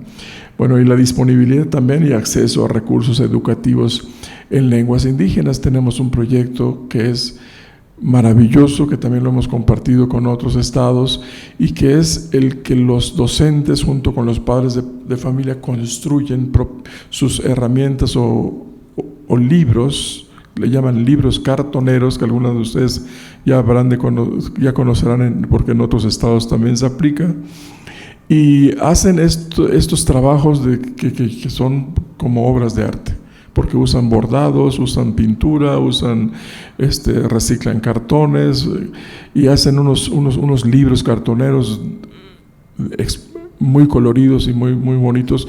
Y esto es también en relación a la temática que ven los propios maestros, ya sea en jardín de niños o en primaria. Llámese, no sé, la clase, los colores del cuerpo humano, el sistema solar, etcétera, los huesos del cuerpo humano, y todo esto lo hacen con la ayuda de papás y los propios niños quienes pintan, colorean, quienes hacen un trabajo muy bonito. Entonces esto también es un material que ellos también se comparten en la propia escuela en donde trabajan. Esto lo comparto porque ha sido una estrategia muy exitosa en Yucatán, y hay algunos estados en donde mandamos a maestros a dar un poquito las experiencias en cuanto a esto. Bueno, y la disponibilidad también y acceso a recursos educativos en lenguas indígenas, que esto pues no tenemos de repente el recurso, no es suficiente el recurso financiero para estar pues imprimiendo o haciendo folletos o libros. Sin embargo, lo hacemos de manera a lo mejor con copias fotostáticas o con engargolados o lo que sea, pero esto construido a través del propio colectivo docente y con los propios supervisores escolares, quienes nos abonan y nos aportan muchísimo con su creatividad. Bueno, otro de los retos es el uso de la tecnología educativa adaptada a las necesidades reales de las comunidades indígenas, que es la de garantizar la infraestructura básica. Hoy por hoy tenemos un compromiso del gobernador Mauricio Vila, que es la de dotar también de internet a todas las escuelas de Yucatán a fines de este gobierno, que ya por cierto está por terminar, y estamos como en un 82-84% de que las escuelas de todo el estado de Yucatán, incluyendo las de medio indígena, tengan internet, y esto por supuesto es una herramienta valiosísima, ¿no? Un minuto. Tenemos una lámina más, creo, si son tan amables. Bueno, formación al personal directivo y docente para el fortalecimiento de la didáctica y proyectos de trabajo en contextos indígenas y bilingües, el fortalecimiento de los mecanismos de acceso, búsqueda, uso y manejo de la información con enfoque crítico. Otro de los retos, la sensibilización y valoración de la cosmovisión, culturas, comunidades, tradiciones, costumbres que son pues patrimonio cultural del estado de Yucatán, y la implementación de programas para la preservación de la cultura y tradiciones indígenas en el currículo escolar. Y para terminar, el desarrollo de nuevos indicadores de mejora educativa que visibilicen y provean información acerca de lo que expuse anteriormente. Estos son algunos de los muchos retos que tenemos en educación indígena, pero que estamos abocados y muy responsables también construyendo junto con los colectivos docentes de este nivel educativo, para lograr, por supuesto, experiencias exitosas que podamos incluso compartir con los demás. Muchas gracias. Muchas gracias, maestro Leonel. Ayer conversábamos sobre que el dato por sí solo no revela mucho de lo que usted planteaba, tiene que ver con información complementaria que solo podría entenderse a través de estudios cualitativos o que contextualicen el dato para poder visibilizar estos elementos que usted plantea sobre una población históricamente discriminada, que es la población indígena en México. Entonces ahí tenemos, creo que todos, un reto. No solo es el reto de Yucatán, creo que es el reto de todo México y de muchos otros países, ¿no?, latinos sobre todo. Bien, vamos a continuar ahora con la maestra Xochitl. Le plantearía la siguiente pregunta: ¿cuáles son los problemas prioritarios educativos de la entidad y qué información tienen sobre este tema? Adelante, maestra. Gracias. Me robó. Perdón, disculpe. Gracias, sí me escuchan, ¿verdad? Sí. Bueno, gracias por la pregunta. Yo quisiera aprovechar para comentarles cómo es que un economista se embarcó en el tema de empezar a hacer planeación y evaluación en el sector educativo, y pues precisamente es la formación en materia de manejo de indicadores el que nos dio esa pauta, y bueno, y todo un equipo especializado que ya contaba en la subsecretaría. Y yo recuerdo uno de los primeros temas que platiqué con el doctor Natividad Castrejón, que es sociólogo, es psicólogo de formación y doctor también en los mismos temas, en donde decimos, bueno, pues qué tipo de información, dónde va a estar basada la premisa, cuáles son los problemas reales de la educación en el estado de Hidalgo. Y recuerdo que en la revisión de toda esta información nos encontramos el indicador de eficiencia del sistema educativo escolarizado. ese que nos manejan a través de la 911. Y entonces hablábamos nosotros de la diversa problemática que enfrentan los estudiantes, también el cuerpo docente y la comunidad a través de esas trayectorias educativas.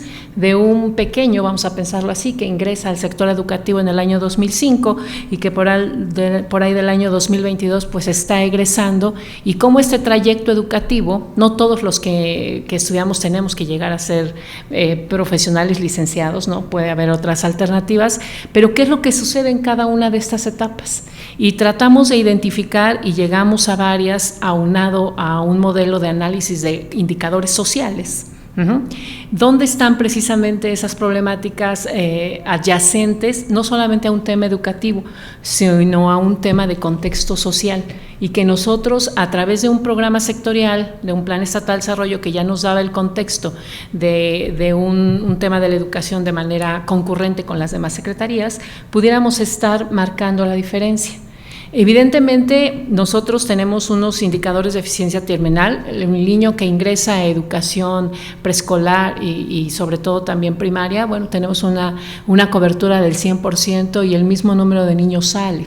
No quiere decir que todos terminan. El estado de Hidalgo, como ustedes lo saben, en la zona sur, en la zona norte de la Ciudad de México, bueno, tenemos un crecimiento demográfico desbordado, un movimiento de personas realmente importante.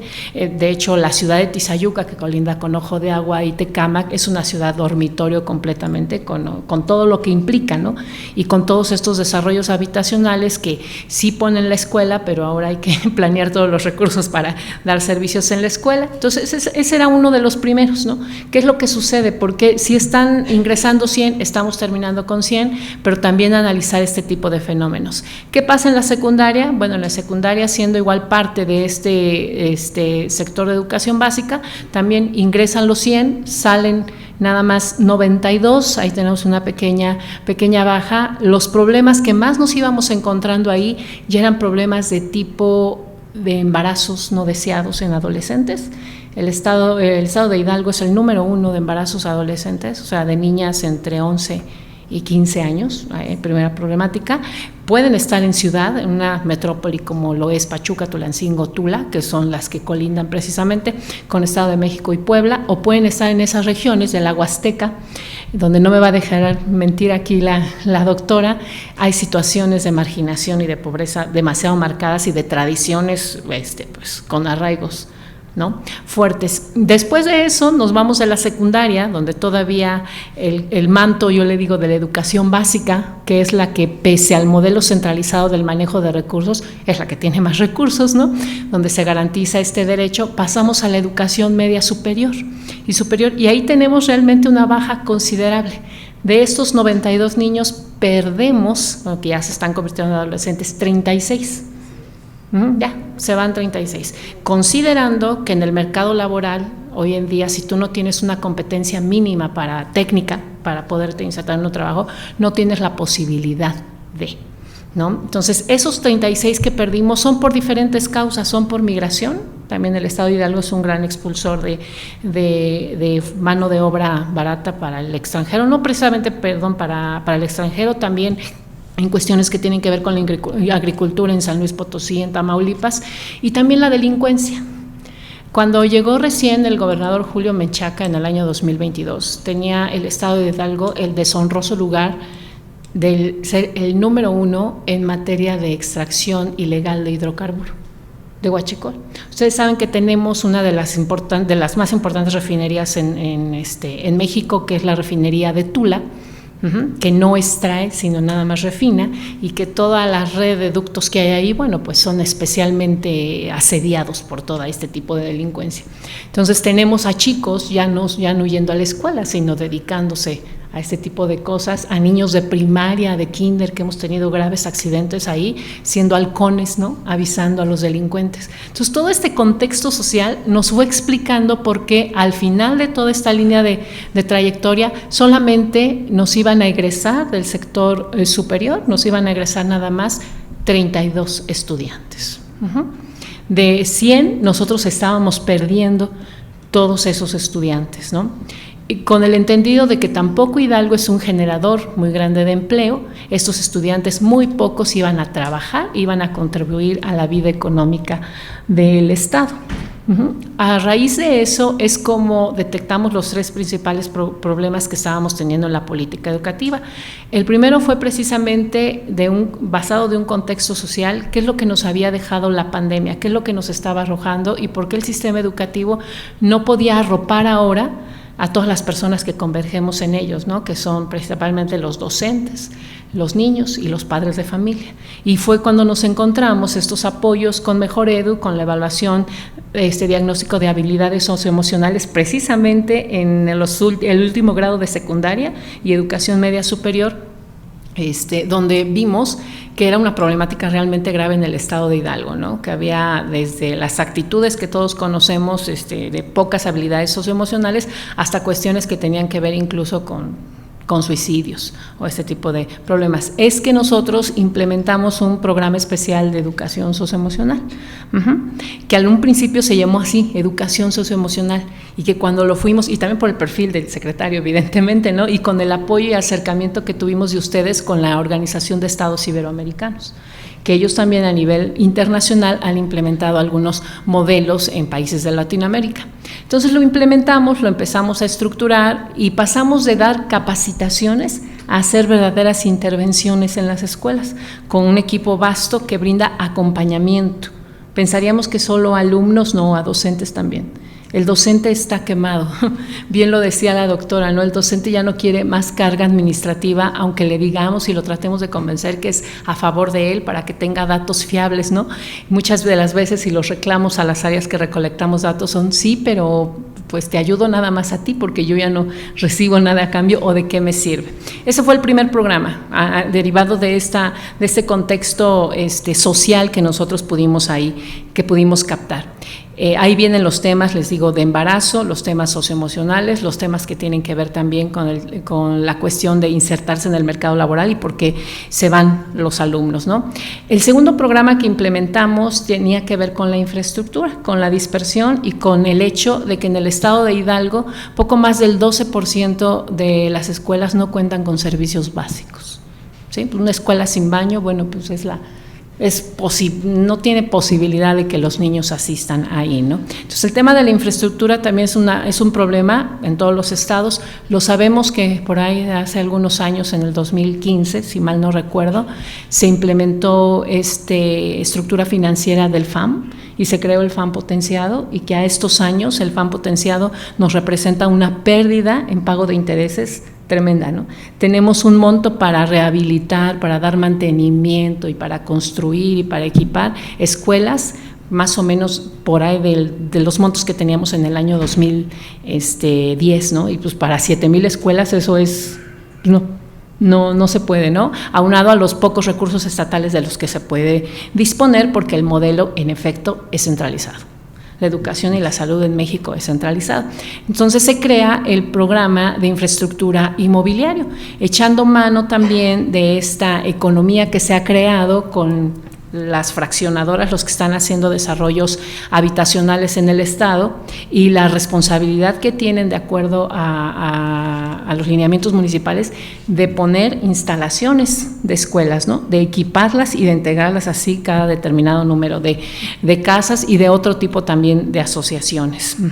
Ese es el segundo programa, pero el más importante y en donde se le puso más énfasis fue precisamente el de recuperación académica. Como bien lo dijo aquí el maestro Florentino, quisimos traerlo aquí a revisión de todos los comisionados, del equipo técnico que tienen, y ese de recuperación académica sí se basa en los datos, en los últimos datos disponibles que tenemos de prueba PISA, en donde sí se habla del tema de las pocas habilidades que tienen los alumnos, ¿no? De México, y Hidalgo pues está más, de las capacidades lógico-matemáticas y de las capacidades de lectura y escritura. Y es que tenemos que partir de un parámetro. Si queremos planear de manera correcta, no podemos decir creemos que en la Huasteca leen mal y que en el Valle leen mejor. Tenemos que partir de datos a nivel escuela, de datos a nivel de todos las modalidades educativas, ¿no? Entonces, estos 3 programas especiales que son llamados son los que nos han permitido bajar programas en conjunto que significan recursos, que han significado colaboraciones con organismos internacionales, pero sobre todo el hecho de ir midiendo ya el desempeño académico. Muchas gracias. Gracias. Muchas gracias, maestra Xochitl. Pues yo creo que ahora diría que nuestros colegas de la UBIA pues ven reflejado también el resultado del esfuerzo de las intervenciones formativas en el caso de Hidalgo y pues muchas de las acciones que nos plantea la maestra Xochitl quizá sean de las problemáticas sentidas, sean también problemáticas de otras entidades, ¿no?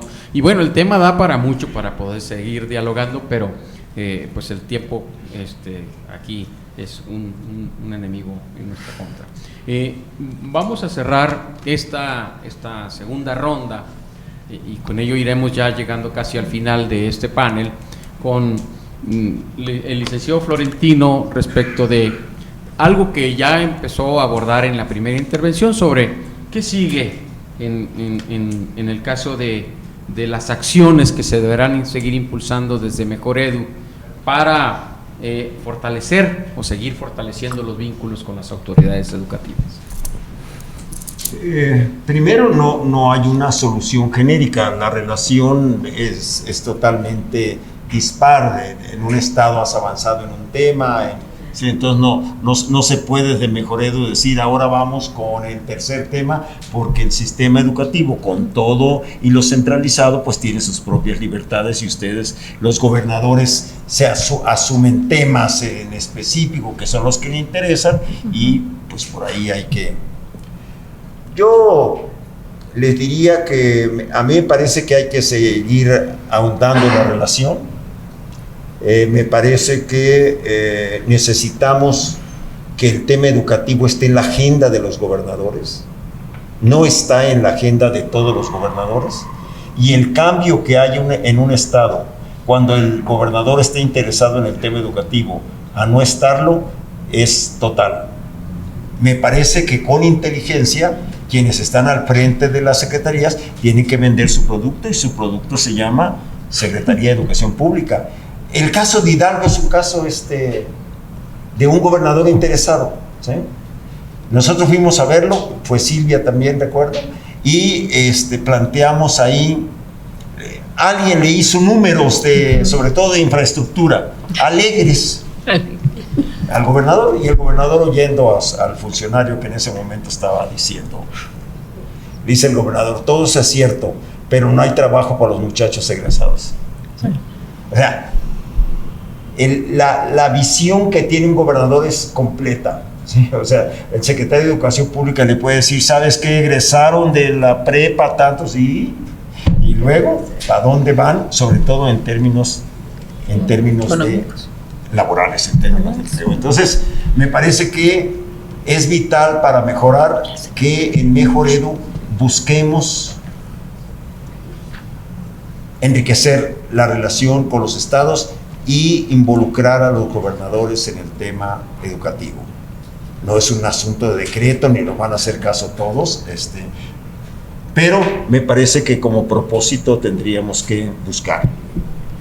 Y en esta mesa, por ejemplo, yo lo comentaba a Xochitl ahorita que oía a la maestra de San Luis y a ella, hablando de una región que es la Huasteca, que es una región indígena de alta marginación, de marginación histórica, de represión permanente, de delincuencia. Yo siempre he pensado que si los mexicanos hubiéramos hecho bien el mapa de la República, debía haber un estado huasteco. Porque ser huasteco es una manera de ser, es una manera de tener una personalidad. Y lo mismo da si es de Huejutla, o es de San Luis Potosí, o es de Tampico, o es de cualquiera de los estados. Los huastecos son huastecos. Pero como hacemos malas cosas, dividimos la Huasteca, ¿sí? Y entonces no hay manera de atender a una de las regiones de mayor marginación de manera uniforme, porque hay 5 estados metidos en el tema. Y no traen el mismo ritmo de conocimiento. Me parece, y yo se lo recomendé a Xochitl, que valdría la pena intentar con Hidalgo algún encuentro sobre el tema educativo de la Huasteca. e involucrar a las Secretarías de Educación Pública huastecas, que acá entre nos, hasta Querétaro tiene una pequeña huasteca. En la Sierra Gorda, ahí viven unos cuantos huastecos. Los demás están en Veracruz, están en Tamaulipas, están en Hidalgo, están en San Luis Potosí, pero hay una huasteca queretana. Entonces, me parece que estos encuentros donde está la Mejoredu Central y los estados nos deben permitir seguir enriqueciendo la relación. ¿Hacia dónde debíamos ir? A tener un convenio global, los que no tengamos convenio, porque hay algunos estados que no hay convenio global. A tener convenios específicos para pasar a la segunda etapa del trabajo con los estados, con cada uno de los estados de la República. Ir avanzando en el tema. Cuando se critica el centralismo tiene un montón de ventajas, pero un montón de ventajas también. Te garantiza gobernabilidad. Cuando a la Mejoredu le dices, tú para hablar con los maestros tienes que hacerlo alrededor de la autoridad educativa, no nos gusta a los de Mejoredu, pero es una decisión gubernamental correcta. Si no, se te arma un desorden. Terminamos hablando todos sin respetarnos y el asunto se complica. Entonces, me parece que estos temas hay que irlos avanzando, y me parece que tenemos grandes posibilidades de seguirle sacando jugo a nuestra relación con los estados. El cambio ha sido radical en términos de participación. Vamos a tener que tener cosas de gobernabilidad en Mejoredu, revisar cosas. A ver, cuando hablamos de la evaluación, pensamos que el día que anunciáramos que íbamos a hacer evaluación iba a haber una revolución. No hubo nada, ni en Oaxaca hubo. Y me parece que es una buena para que Mejoredu pueda impulsar su nuevo modelo de evaluación. Pero de pronto me preocupa oírlos a ustedes que están impulsando un modelo de evaluación por estado. Se nos puede armar un desastre. No sé si... O sea, hay un sistema nacional de evaluación madurando. Y yo sé que a uno se le ocurren cosas cuando es secretario de Educación Pública. ¿Sí? Inventar el hilo negro se le ocurre, por ejemplo. Entonces, hay que tener cuidado con eso. Necesitamos que nuestro sistema de evaluación madure y pueda... Y no en el deseo, pues yo también evalúo y ahora hago tal y incluso. Me parece que tenemos que ser cuidadosos en el tema porque es el tema central de la relación entre los estados y la federación. Bueno, estas son mis preocupaciones, más que hacer una síntesis. Les comparto lo que solamente con oírlos, además del gusto de que estén participando los estados diciendo cosas y todo lo demás, también les diría, háganle seguimiento al programa, al PA de nosotros, y enriquezcanlo con opiniones locales. Eso siempre es importante. Así como vinieron a presentarnos el programa, ahora díganos cosas, cómo mejorar los grandes proyectos y propuestas que Mejoredu está impulsando en estos meses que le quedan al año, y si todavía hay chance de enriquecerlo con la mirada local. Así que muchas gracias. Muchas gracias. Gracias, licenciado. Pues con esto estaríamos llegando a la parte final de las preguntas. Yo preguntaría si alguien tiene alguna duda, alguna reflexión, algún comentario o que quiera expresar y hacerlo del conocimiento de nuestros invitados y nuestras invitadas. Adelante, doctor. Muchas gracias. Buenas tardes a todas y a todos. Me da mucho gusto que estén aquí. Les doy la más cordial bienvenida. Agradezco mucho la información que nos compartieron. Hay dos temas que me llaman la atención, de los cuales estoy seguro que ustedes los han usado. En primer lugar, son los estudios y las investigaciones que la propia comisión genera, en donde hay temas de género, en donde hay temas de violencia y demás, niños jornaleros, que les son de utilidad. Si bien es cierto, no son fuentes estadísticas, son fuentes de información valiosa que les puede ayudar en su planeación, que estoy seguro que sí los consideran, pero generamos mucha información por la vía de estudios e investigaciones. La otra parte es el convenio de indicadores nacionales que nosotros hacemos y que también lo hacemos por entidad federativa. Sabemos que muchos de los indicadores que se construyen para las entidades les sirven como fuente de información, pero ustedes también calculan los propios con base en la información que tienen, y en algunas entidades basado en los propios talleres que nosotros les hemos proporcionado para la construcción de indicadores. Aquí creo que hay una tarea central, que es trabajar de la mano con la comisión para tener más y fortalecer y compartir esta fuente de información y tener indicadores en el mismo sentido. Quiero decirles que ahorita la comisión está transitando a indicadores de la mejora continua. Estamos haciendo un esfuerzo, estamos haciendo seminarios, paneles de discusión, estamos investigando y estudiando demasiado para dar este siguiente paso, para empezar a medir la mejora continua de la educación. En ese sentido va a ser para nosotros de mucha utilidad trabajar de la mano de ustedes. Y un poco en el sentido, mi última reflexión va en el sentido de los indicadores y de la estadística que están ustedes generando. Quizá mi recomendación sería, que es muy probable que ustedes ya lo están haciendo, empezar a hacer estos indicadores con perspectiva de género, empezar a desagregar y meterle mucho al tema de equidad de género. Es un tema que también desde la comisión estamos impulsando y es de todo nuestro interés que los indicadores tengan la perspectiva de género. Muchas gracias. Muchas gracias, doctor Del Río.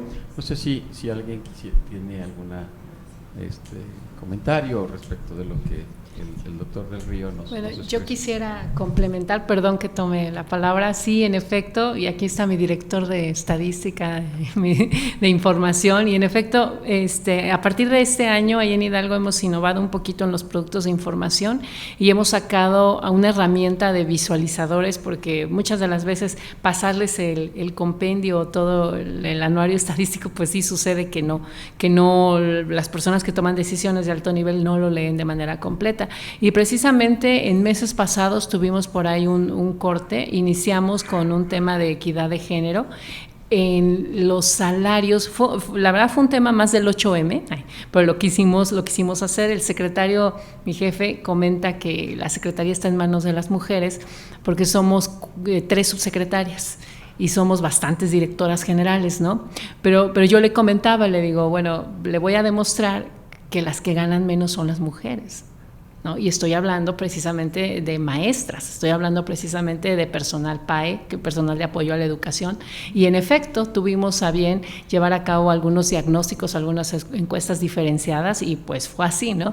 Qué bueno que somos 3 subsecretarias, qué bueno que somos unas cuantas más directoras generales, pero hacia abajo quien tiene esta precariedad de salarios, precisamente la materia prima para brindar el servicio educativo. Hemos sacado ese visualizador y también estamos trabajándolo en algunos contenidos que ya tienen que ver bien con el tema de recuperación académica. Muchas gracias, maestra Xóchitl. ¿Ves a alguien más? ¿No? Ok. Bueno, pues el tiempo se nos ha terminado. Yo solo quiero agradecer, creo que como lo dije al principio, los que más ganamos en este tipo de eventos, en estos espacios, somos nosotros, ¿no? Porque son espacios para repensar, reflexionar sobre la tarea que tenemos enfrente y la que ya estamos haciendo como institución, en la que llevamos pues más de 4 años, ¿no? Haciendo indicadores. Pues muchas gracias por habernos acompañado en este evento. Agradezco mucho la participación de nuestras invitadas y nuestros invitados, de la maestra Xóchitl, de la doctora Sandra Luz, del maestro Leonel, por supuesto del licenciado Florentino Castro, y de los invitados de Hidalgo que no los mencioné al principio, una disculpa, que acompañan a la maestra Xóchitl y que también están creo que aprendiendo junto con nosotros. Agradezco muchísimo a los comisionados, a nuestros colegas, y con esto pues llegamos al final y cerramos el panel de discusión que lo realizamos durante 2 días de trabajo interesantísimo, de mucho aprendizaje, insisto, y de mucha reflexión, y nos queda pues, muchas tareas por hacer a todos y todas los que conformamos esta gran institución. Gobierno de México.